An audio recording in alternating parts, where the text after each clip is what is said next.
Excuse me, can you help us take a picture?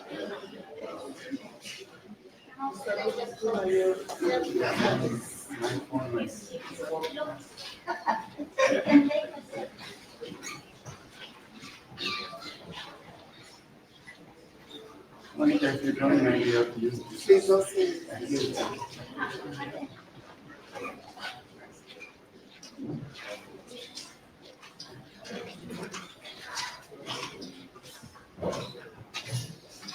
Thank you, brother. Just listen, just a case.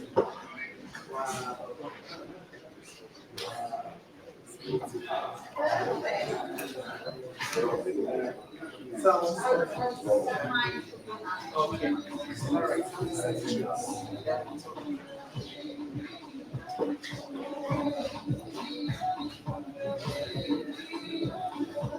Hello?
Good morning, everyone. We're starting our session right now. First, I would like to thank you very much for joining us today for this important ICASA special session on criminal justice reform and health and HIV in prison settings in Africa. First, I would like to thank you very much for joining us today. And also would like to thank the distinguished speakers.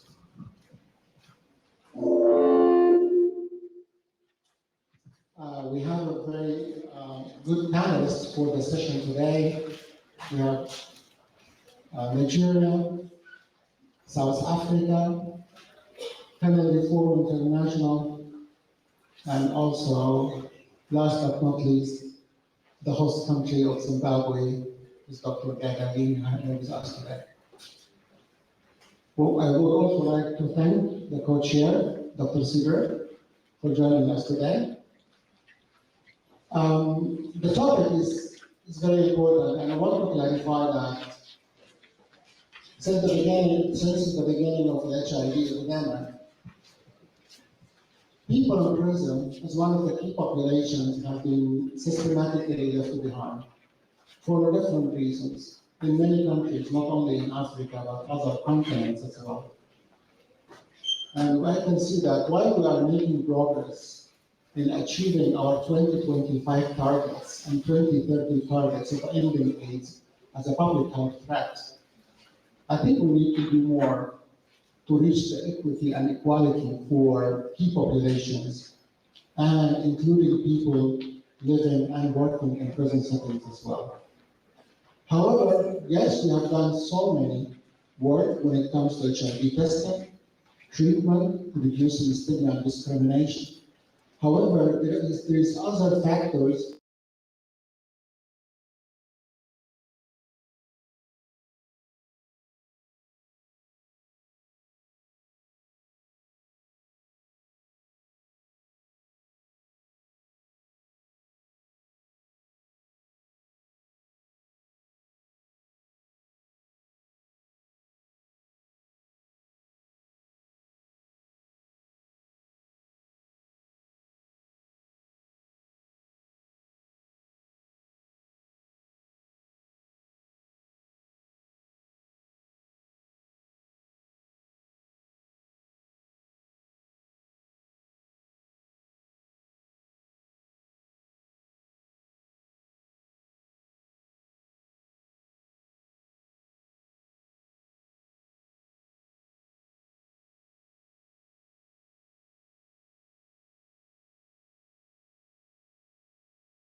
HIV response.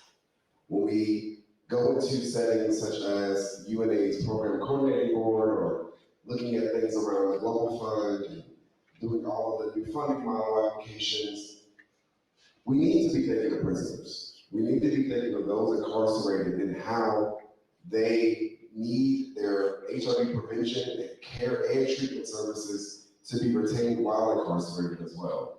The funding, the services, the navigation all needs to be thought about when thinking of the future of the global HIV response. As Ihab mentioned, as we near closer to the 2025 and the 2030 goals, we also got to think about the 10-10-10. Stigma discrimination around those that are incarcerated is one of the most, I would say, prominent reasons why we don't see any funding or very low levels of funding going towards prisoners as a population, especially as a key population.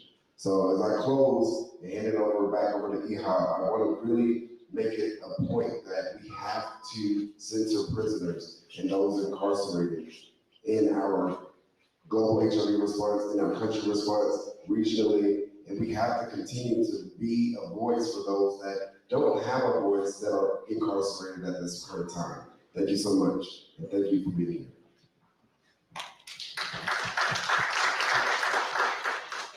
Great, thank you very much, Cedric, for this inspiring opening remarks. I thank you for that.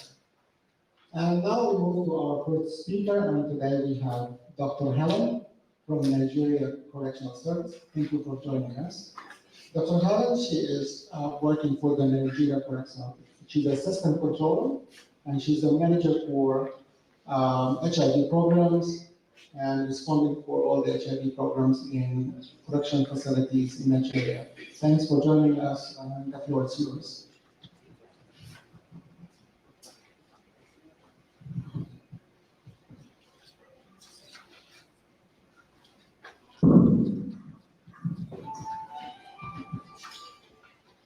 Good morning, everyone. Thank you, Ihab, and the co-chair. I want to thank everyone for coming to attend this session. I count it a very wonderful privilege for us to be here as a key population prison focus.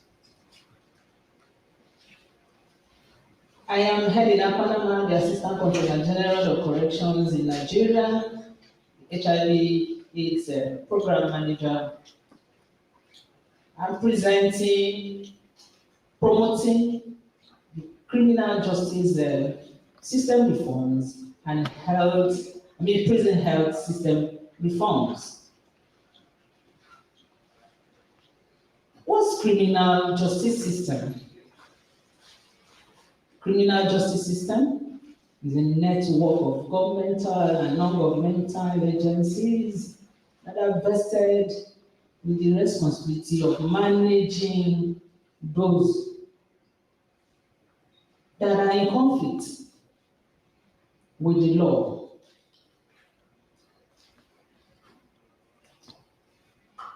It is a multi-related, interrelated components comprising the law enforcement, prosecution, the judiciary, and the prisons or corrections, depending on what your country addresses the prisoners. That specific duty and efficient criminal justice system should be able to adjudicate, investigate criminal offenses efficiently and impartially, while considering the human rights or the rights of the offenders, the rights of the victims, and the rights of the larger community. But what do you see? In Africa, the criminal justice system is not as effective as it should be. There is a vicious cycle of a slow response. And why is that?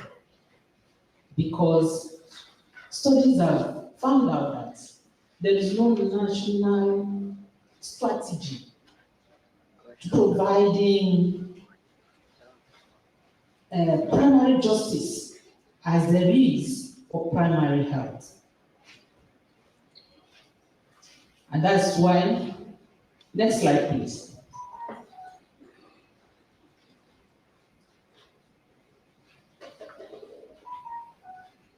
Because of all those backlog of processes, delays in prosecution, there are a lot of issues. The issues arise from overcrowding,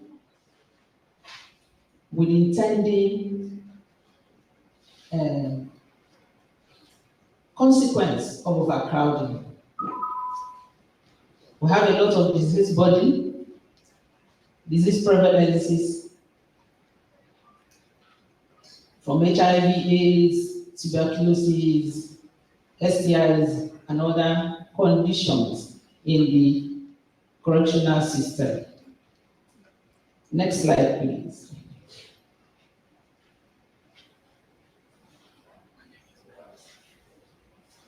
Like the chair introduced, the burden of HIV within the correctional system, within the prison system, is so high. It ranges from 2.3% to 34.9%, depending on the region. Looking at this, you can see the highest war prevalence in Africa, Botswana, Zambia, and the little record of 2.8% prevalence of Nigeria is still higher than the national prevalence of 1.4%. And this is because of the inefficiency in the criminal justice system. Next slide, please.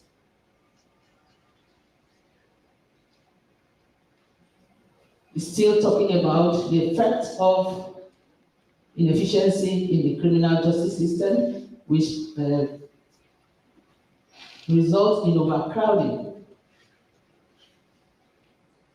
And this overcrowding has put people in the correctional service, in the correctional centers, the inmates, the personnel at a higher risk of communicable and chronic diseases, mental illness, substance use, self-harm. Next slide, please.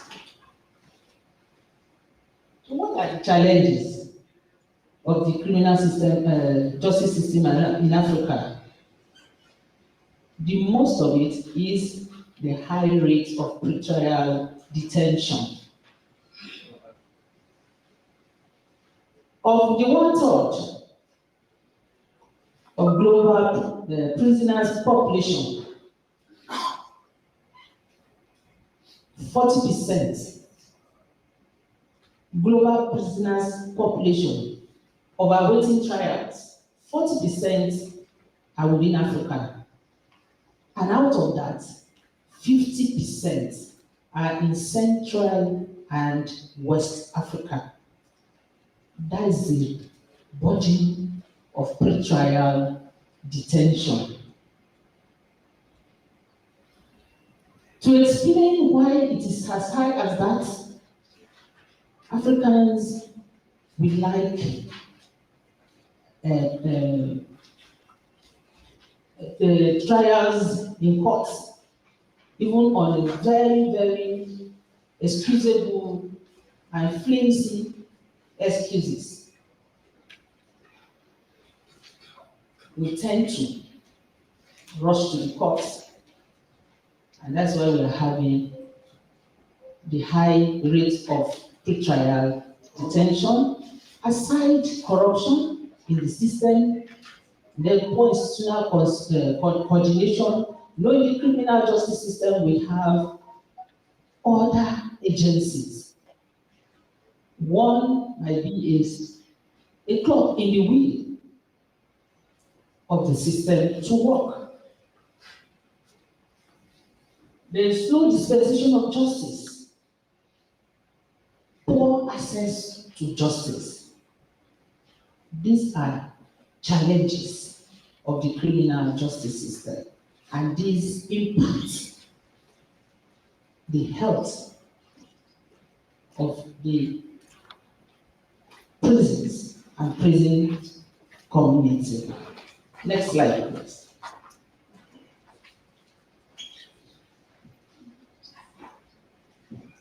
So I have to run. This is the Mandela Rule. That's a prison healthcare system in Africa.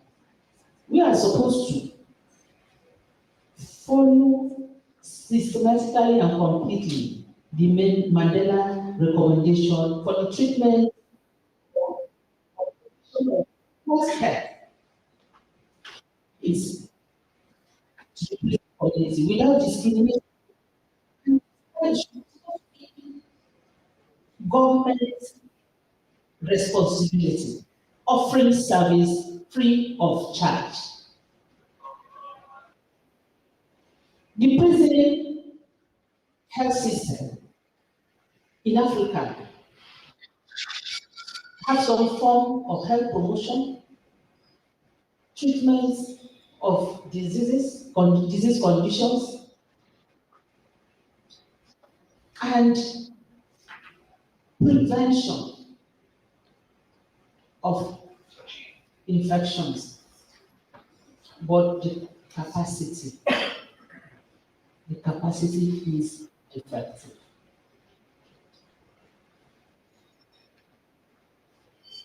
let's go to the challenges, because I've been one of time. Challenges of the prison healthcare system in Africa. Next slide. What are the challenges? Next slide. These are the challenges of the prison health system in Africa.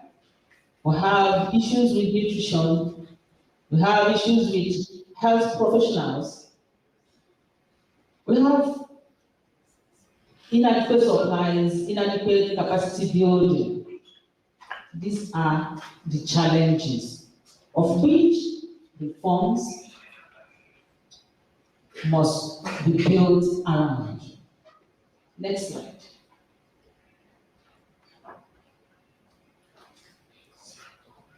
The prison health reforms in Africa is a bedrock of quality health service provision and public health care, bringing equity to the people in the prisons, the prison inmates. And then the reforms have to be built around the provision of healthcare infrastructure, like we saw in the chat before, to improve the conditions. Collaborations, we need a lot of collaboration to achieve and attain the goal of reaching and eliminating inequity within the prison health system. Thank you.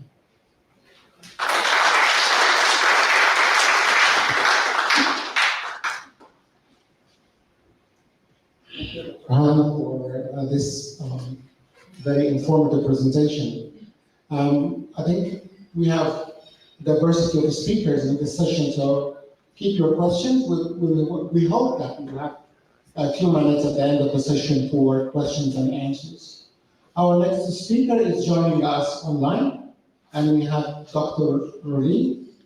Dr. Roline is joining us from South Africa, and she will share with us some insights in this topic from South Africa Correctional Facilities.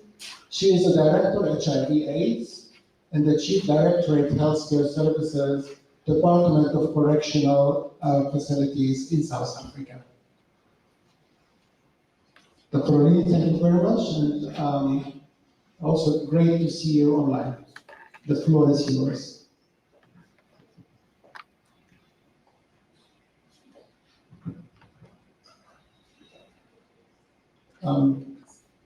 Unfortunately, we cannot hear you for technical issues. Pardon me, my microphone was closed. Greetings to all on the virtual platform as well as those Dr. that are Roline, in. can you hear me? Can you hear me? No. Can you hear me? Now, yes, please. Sorry, we can hear you now. Please go Can ahead you from hear the me? beginning. Sorry. Can you hear me? Yes, we can. Thank you very much. Thank you very much. Greetings to all in attendance. I'm getting feedback, but I will going to try my best to speak. I think let me pass the greetings and zoom into the presentation. I will be presenting on behalf of the Department of Correctional Services, South Africa. I will request that we move straight to the slide relating to the purpose. We'll skip the first two slides. Can skip. Thank you very much. So the purpose of this presentation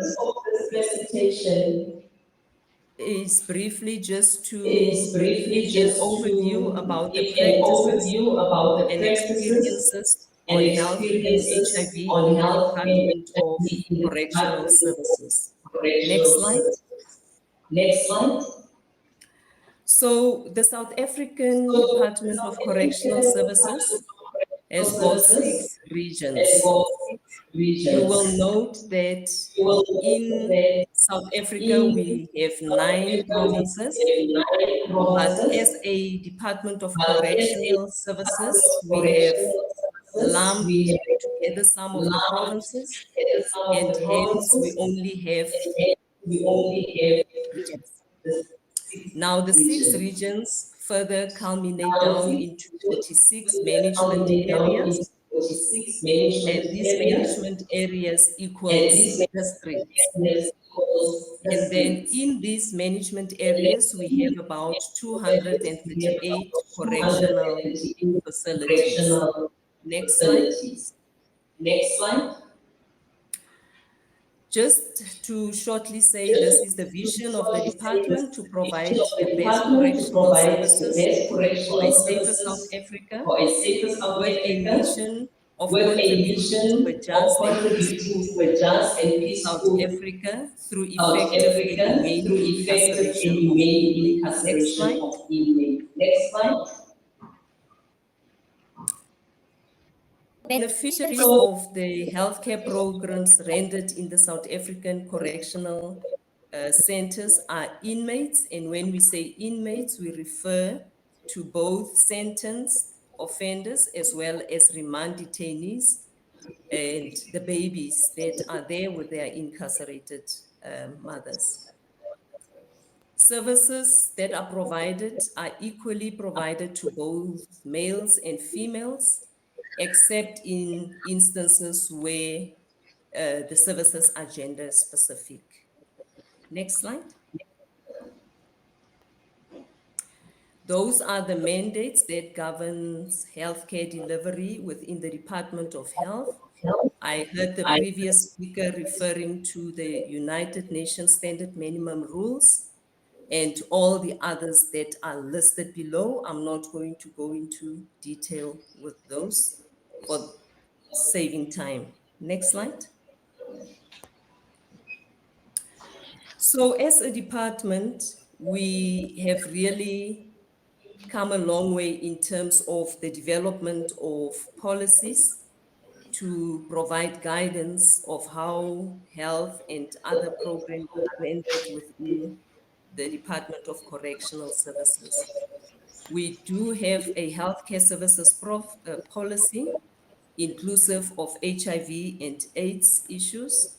We have a pharmaceutical services policy, nutrition, medical parole, a policy for the control of tobacco and smoking in correctional centers. And then in terms of the strategies for HIV and AIDS that we are implementing, we are in alignment with the National Strategic Plan for HIV, TB, and STIs. And when it comes to the implementation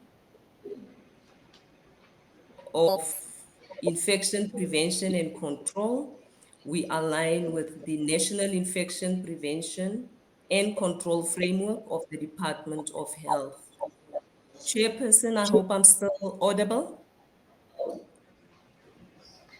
Chair? Am I audible?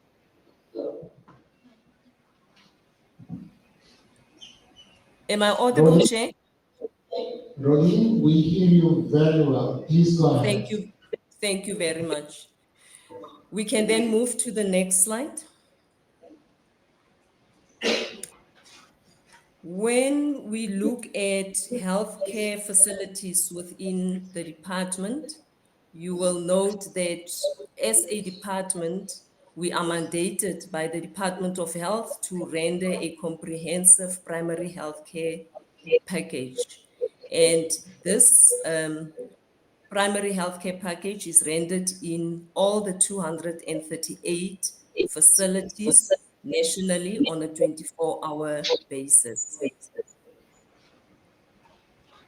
Where inmates require secondary and tertiary care, we do refer to the facilities of the Department of Health.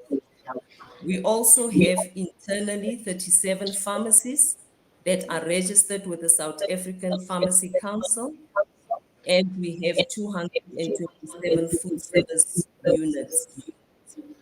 Next slide.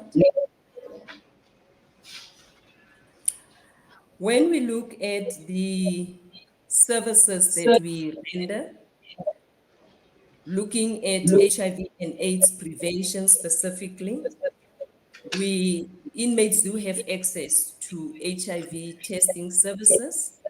They also have access to voluntary medical male circumcision. And at the end of the second quarter, we had about 3,890 males who have access to this service. We also provide, on a voluntarily basis, pre-exposure prophylaxis or PrEP. And at the end of the second quarter of 2023-24, we had enrolled in the PrEP program 3,702 inmates, of which 134 were females. We distribute male and female condoms, inclusive of lubricants, and inmates also have access to post-exposure prophylaxis, of which at the end of quarter 2, we had about 31 inmates who reported sexual assault, and one of those was a female. When we look at HIV treatment, you will find that 98% of all HIV positive inmates in our facilities are on antiretroviral treatment, and we also provide STI screening, diagnosis, and treatment. In terms of HIV care and support services, we do continuous screening for treatment and adherence counseling is provided. Inmates are encouraged to maintain and establish support groups, and treatment literacy is also provided to inmates.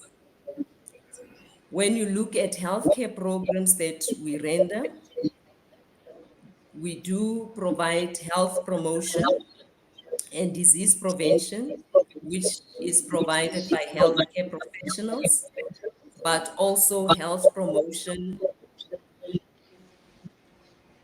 some of the facilities. We manage communicable and non-communicable diseases. Sexual and reproductive health services are available, including sanitary dignity, birth control, and referral for termination of pregnancy if there's a need. Antenatal and postnatal services, including prevention of infection to the baby, is also provided, and we take all precautions to ensure that pregnant females deliver these babies in the Department of Health facilities. But we are prepared for any emergencies should it happen. We can go to the next slide.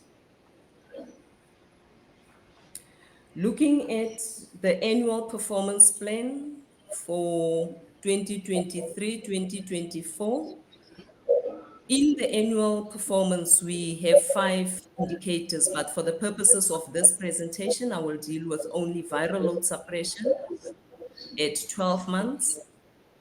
And at the end of the second quarter, we were at 97%. And for offender TB cure rate, we were at 95%.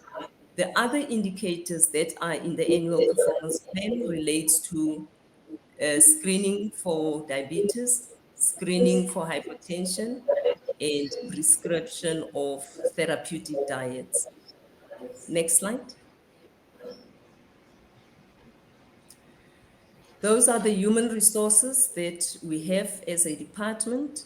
We do employ professional nurses, medical doctors, pharmacists who are complemented by community service pharmacists, as well as sessional dentists and psychiatrists. Next slide. In terms of governance, we have established committees and fora to just ensure that we at all times improve on healthcare management.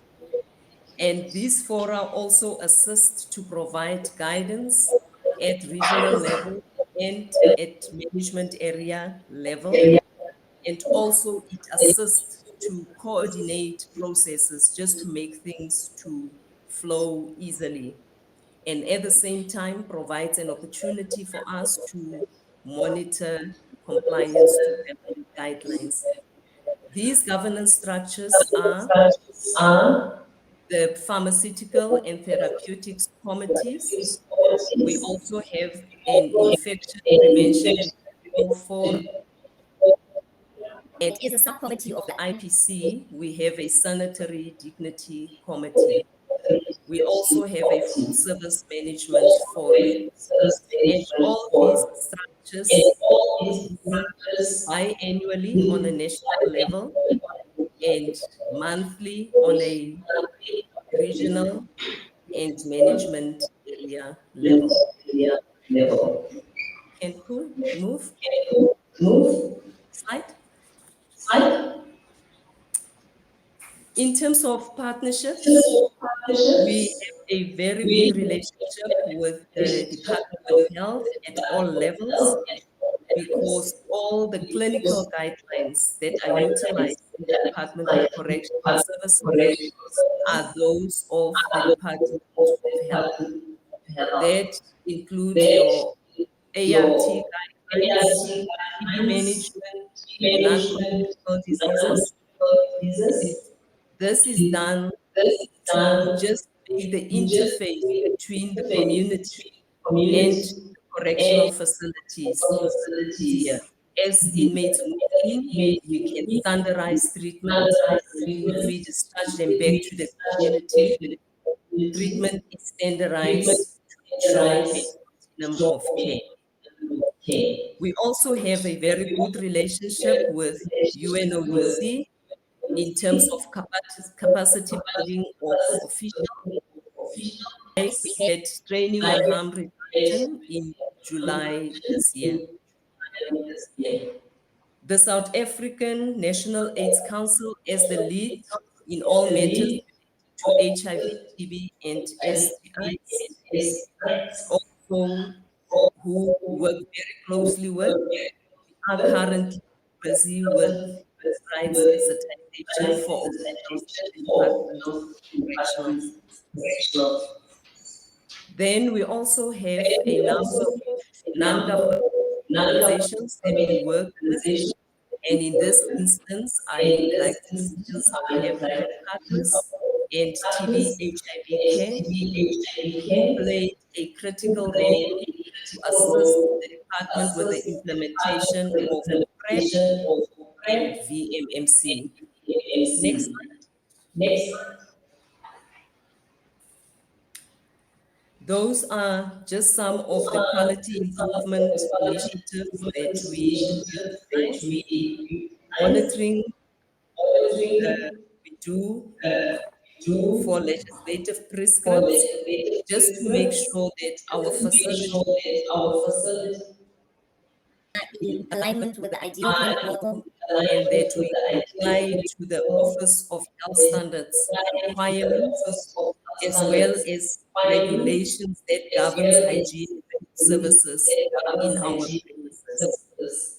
We conduct also operational support visits to identify any service delivery gaps that might exist and so that we can facilitate quality improvement. Capacity building, obviously we can't go without that because we need to have a well-capacitated workforce. We also invest a lot in conducting program reviews so that in doing that we can identify any missed opportunities, ensure that the clinical care that was rendered is of an acceptable standard. Next slide. In terms of future plans, it's worth mentioning that we have a lot of buy-in from principals for the implementation of harm reduction in our facilities, aligning to the NSP. And in particular, as a department, we are looking at opioid substitution. Hence, to this extent, we participated in a learning visit in May. We had training for healthcare professionals and to further benchmark at other two facilities in Tshwane, Pretoria, with the aim to see what would be the best model for DCS to implement harm reduction, and also to make sure that as we start within, we definitely have somewhere where we prefer when in making our facilities. So this is work in progress, and we will definitely find ways to work around that. I thank you. We can move. Thank you. And just in conclusion, we are saying that as a department, through the implementation of mandates, improved governance, stakeholder collaboration, and quality initiative, we have made significant progress to reform healthcare services that are provided to Indians. Thank you very much for listening.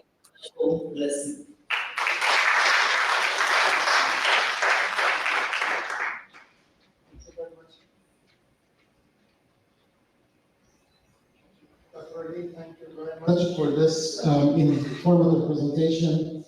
And I hope you can stay with us until the end of the session in case any of the questions will be addressed to you. Now we will move to the next speaker, and today we have Doreen. Doreen is the Director for Penal Reform International in Sub-Saharan Africa, and she has a long working experience on human rights advocacy in this region for the last 17 years. Thanks to Doreen for joining us, and please, the floor is yours. Thank you, Leha. Yes, my presentation is on HIV healthcare in prison, and I will focus on the statistics and the evidence we have on ground. And let's go into the slide, please.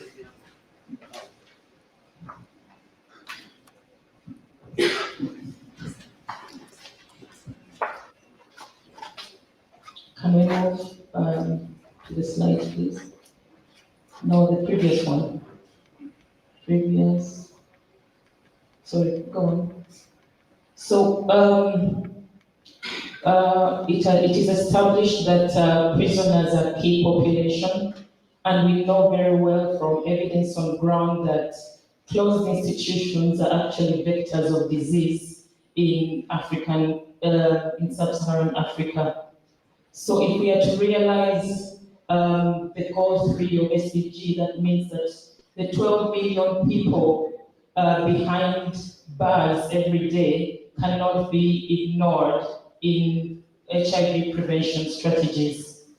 We know that the average prison population rate in sub-Saharan Africa is currently one of the highest, standing at 1.92 million people, and it only comes second after America.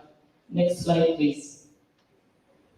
Those are the international standards. I will not repeat, but we know that despite the availability of a number of international instruments encouraging the improvement of prison health care, it still pretty much remains inferior compared.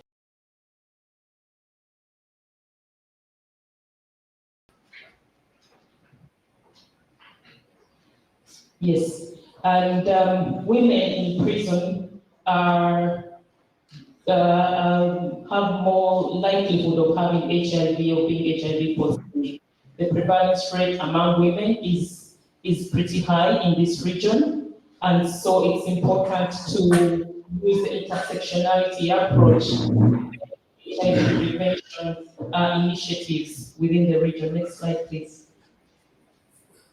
According to UNAIDS, it's estimated that there are about 4.3% of the global prison population living with HIV,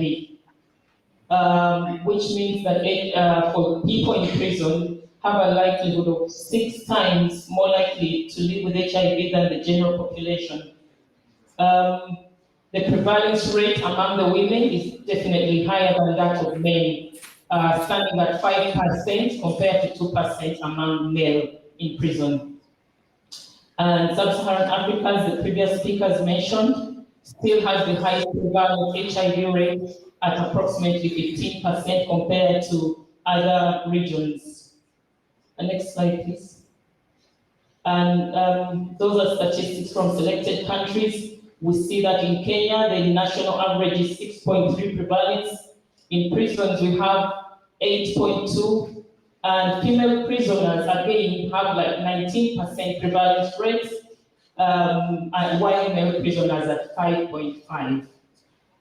In Uganda, the national average is 5.8, the prison is 15, women are 23 compared to 13% of men.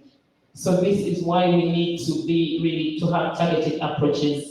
And the numbers go on. Zambia will have 38.9 among women, compared to the national average of 11% and 27% among men. Next slide, please. Yes, those are some of the factors contributing to high prevalence rates. Violence, including sexual assault of vulnerable groups, including women and minorities. The lack of healthcare services, absence of prevention materials like condoms, lubricants, PrEP, all that is not in most of the sub-Saharan African countries. Poor nutrition, as we know that in some of the countries, people are selling sex for money or better services, while there's sex for food, for example, in some of the prisons. Next, please. Overcrowding, those are the overcrowding statistics for some of the countries compared to the capacity per country. For example, Uganda's prison capacity is 19,000 prisoners, and currently there are approximately 74,000 prisoners, which means that the prisons are extremely overcrowded, and so infectious diseases are hard to contain and manage. Kenya capacity is 34,000, but currently has over 61,000 prisoners. Again, it goes to show why prison is important to focus on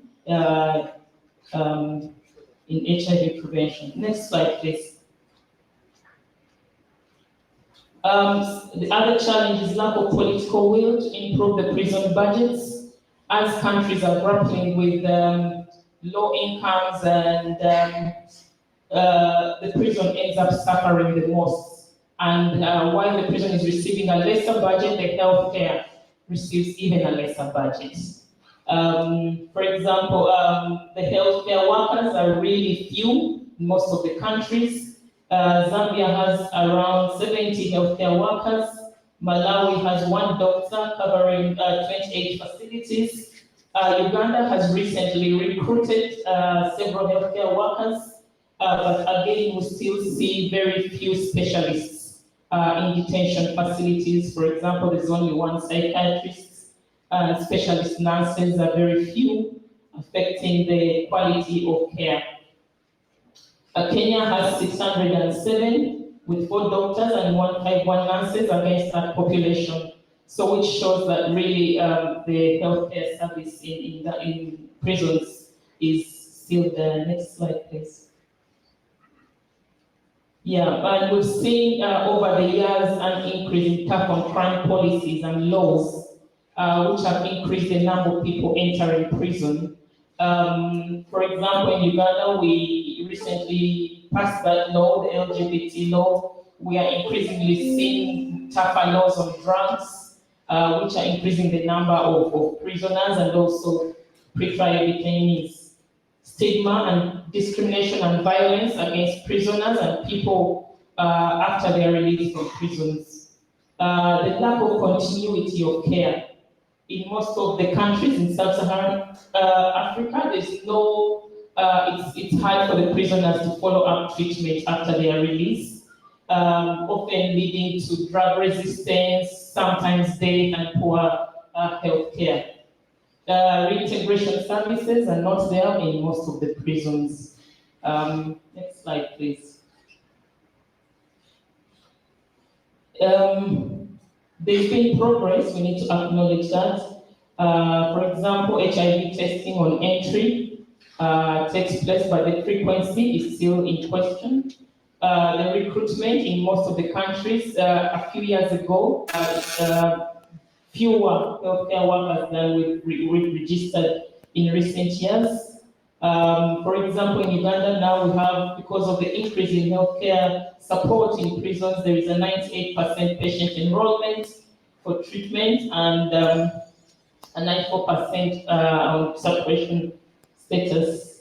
There's a drop in infections, new infections in Uganda. In 2013, we had 5.3% new infections recorded in prisons, and currently it has dropped to about 3% in recent studies. So that's good, but more work needs to be done. Testing, for example, in Kenya is also carried out voluntarily, and medical workers are there in 57 of 75 prisons. With support again from UN, we've seen increased healthcare facilities within countries like Malawi, and I think that goes to show us the external support and how much it would improve service delivery. Next slide, please. Yeah, so I think if we are to realize the intended targets, national targets within the sub-Saharan African countries, we cannot ignore prisons and closed institutions. The healthcare budgets need to be revised upwards. There's a need for recruitment and training of personnel. Specialists need to be recruited into these correction facilities.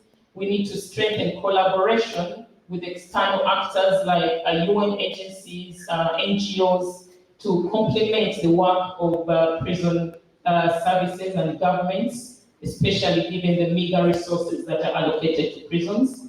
And we need to embrace non-custodial alternatives to imprisonment. Next slide, please. Yes. So despite the provisions of international instruments, we still know that prisons are pretty much left behind in this struggle to end HIV in Africa. Thank you.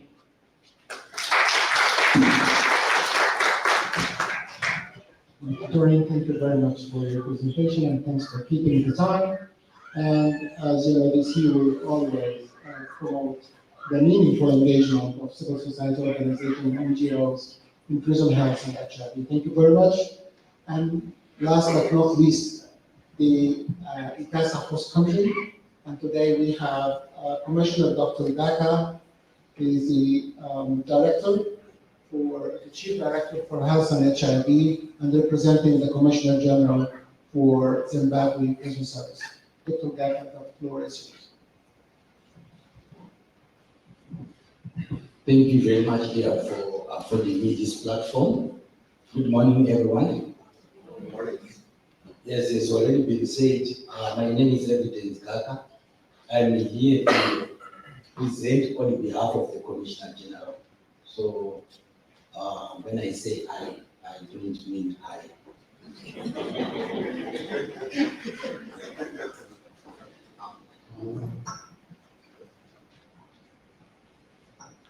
I'm going to present on the same topic, promoting criminal justice reform and prison health reform in Africa.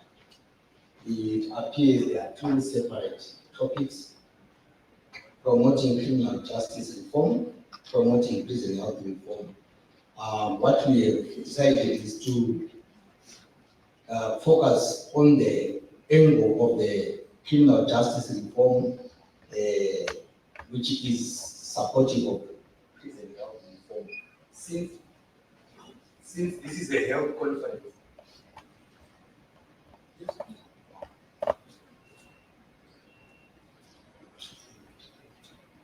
as already been alluded to already, prisons the world over, they have a very high disease burden compared to the general population. And as such, there is definite need for us to reform prison health. Transforming the criminal justice system across the continent is a matter of promoting structural development, human rights, social justice, and public health.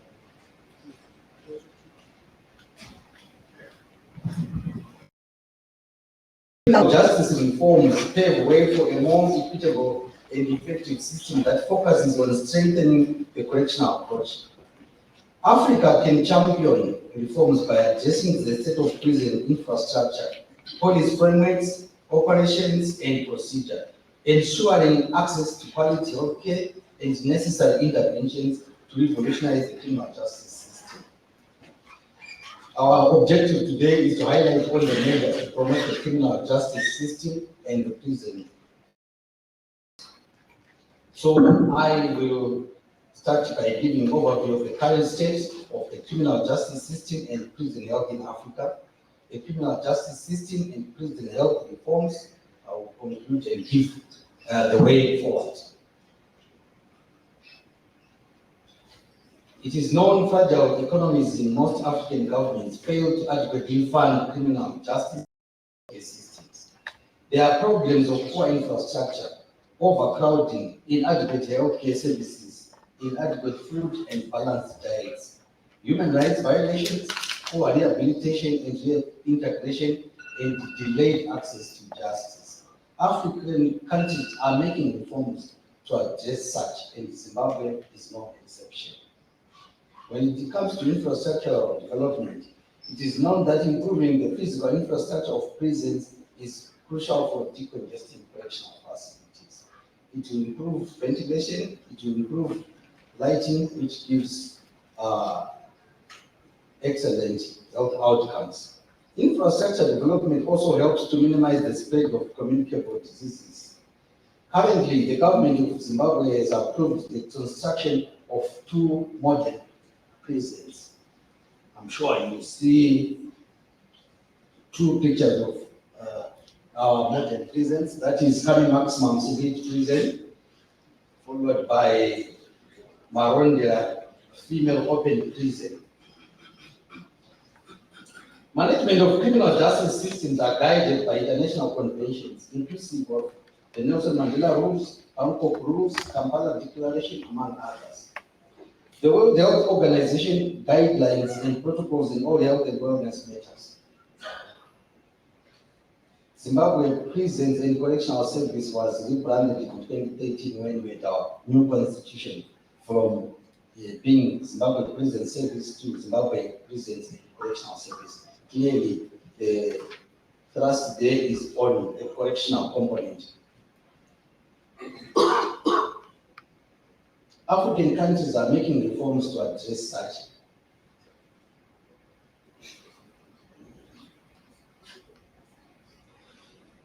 The Prisons and Correctional Service Act was gazetted some 4 months ago, and this is aligned to the new constitution of 2013. The Zimbabwe Prisons and Correctional Service is establishing mental health programs that offer counseling and psychosocial services in order to help address the mental health needs of inmates. We do have collaborating partners, the stakeholders with different jurisdictions and level of work together. They learn from each other's experiences and implement comprehensive reforms within the criminal justice system. ZPCS engages in international, continental, regional, and international collaboration, and our participation in the ICPA and AXA gives testimony to this.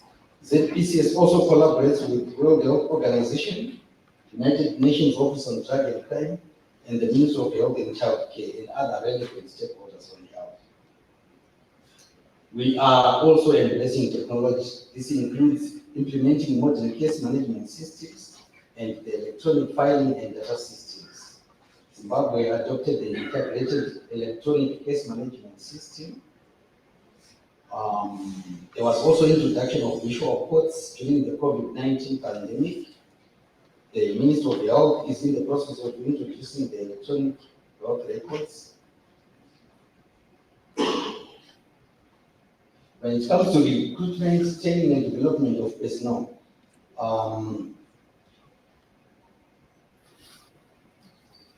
this is periodic to fill in the gaps that are the result of attrition. There is a lot of emphasis on enhancing production.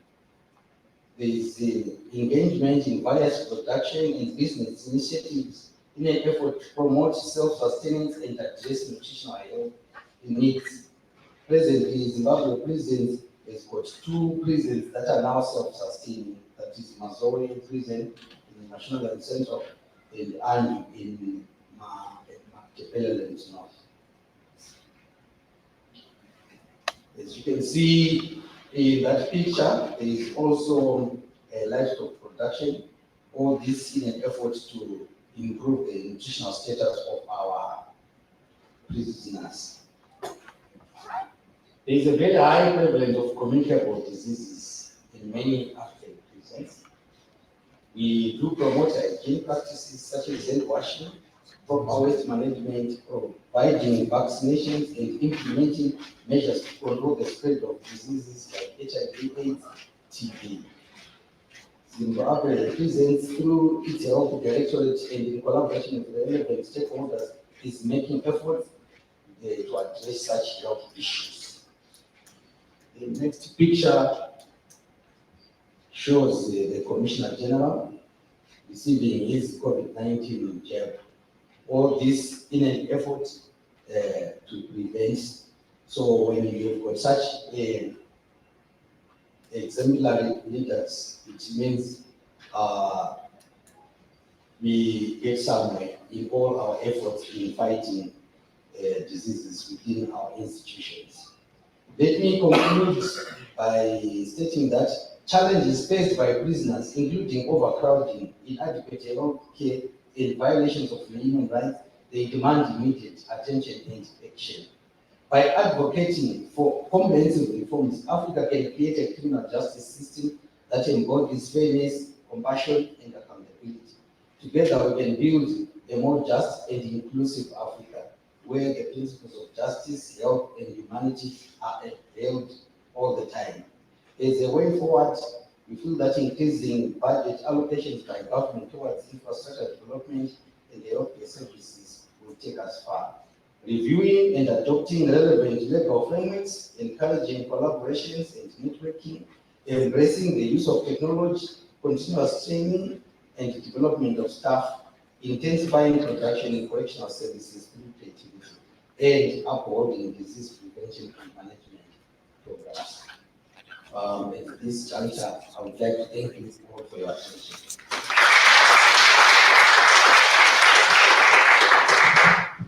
Dr. Gavin, thank you very much for your presentation. And also, I would like to take this opportunity to thank all the distinguished speakers. So please join me in another round of applause for the speakers.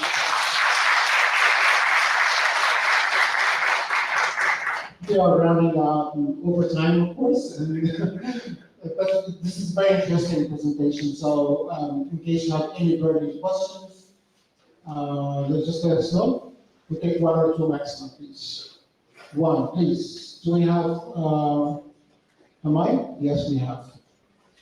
Make it short, please. Yeah, Good morning. Thank you. I will in the first place thank all the presenters for their wonderful presentation. Very, very good. My question goes to Dr. M, Nigeria.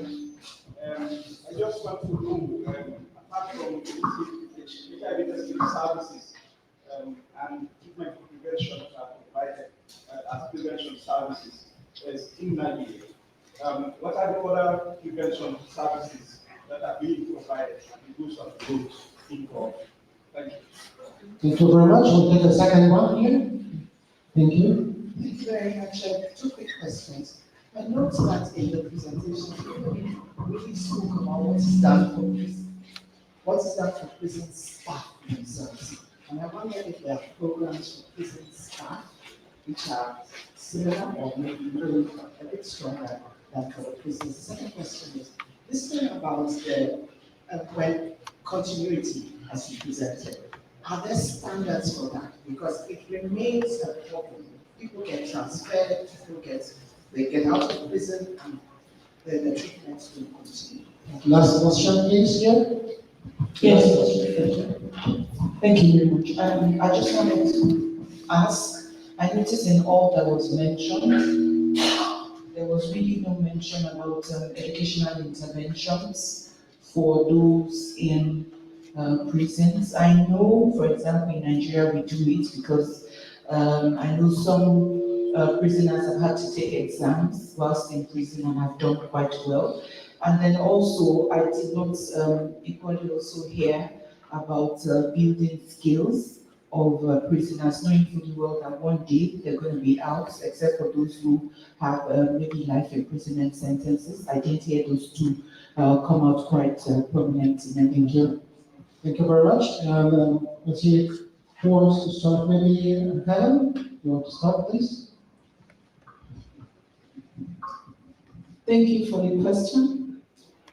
Apart from the HTS and ACTS, what other services are we providing? Provide PNTCT, we provide that, and we provide services for STIs, and we provide skill empowerment to the inmates. And speaking about the prison officials, in my country, there are included in the services provided. Like in my country, the people living with HIV are supported by the system, the prison system. May not be much, but they are recognized and they are supported. They are encouraged. Thank you very much. Doreen, please. Thank you. In most of the countries where we work, we know that studies on HIV include prison staff. But today, my presentation was pretty much focused on prisoners. But prison staff, in terms of assessing the population, they're included in all the studies and interventions. In terms of awareness raising on HIV prevention and safe relationships, unfortunately, that is very, done at a very minimal rate inside prisons. There is hardly any service providers that deliberately go in to create awareness about HIV prevention and care. But NGOs and some international organizations and church, I must recommend church, faith-based organizations are the most supportive in that regard. In terms of rehabilitation and reintegration, I touched on it. But again, if I look at prison population, there's more rehabilitation services for the male than the female prisoners. So that is why also the cause, the effects are different for women and men living with HIV in prison. Thank you. Thank you very much, Doreen, and Dr. Gata, please. You're always saving the best for last. Thank you. Okay. As Zimbabwe Prisons and Correctional Service, we offer comprehensive healthcare services to prisoners, retirees, officers and their dependents, and also to the surrounding clinics. The setup is such that we have got staff clinics outside the main prison, and then inside we've got clinics that cater for the inmates. We also offer wellness programs in a structure here, where we cannot offer the services for our officers and inmates. We refer to government health facilities, and where the service is not being offered in government, we refer to where the services is being offered. I don't know if you allow me to pose a question to the House. I understand there are some countries that are offering condoms or are buying condoms to prisoners. What I'm mainly interested is in the results of the evaluation of the effectiveness of this intervention. Not necessarily in your country, but of any other country that you have known. Thank you. Thank you very much. And maybe after this session, we can share some evaluation on this. If any of the participants have answer to Dr. Gata, please go ahead. Dr. Cedric, the last word before closing. Thank you, Ian. This has been a very great panel. We've learned some very good insights. I think one of the biggest takeaways here is that we must continue to be the voice around funding and sustainability services around prisoners, specifically prevention, care, and treatment around HIV, STIs, and TB, as well as we must continue to think about reintegration and rehabilitation and skills empowerment services as well. And so I want to thank everyone, all the panelists, including on the line, South Africa. Thank you so much, Doreen, and thank you all for joining us today. Thank you, Ian.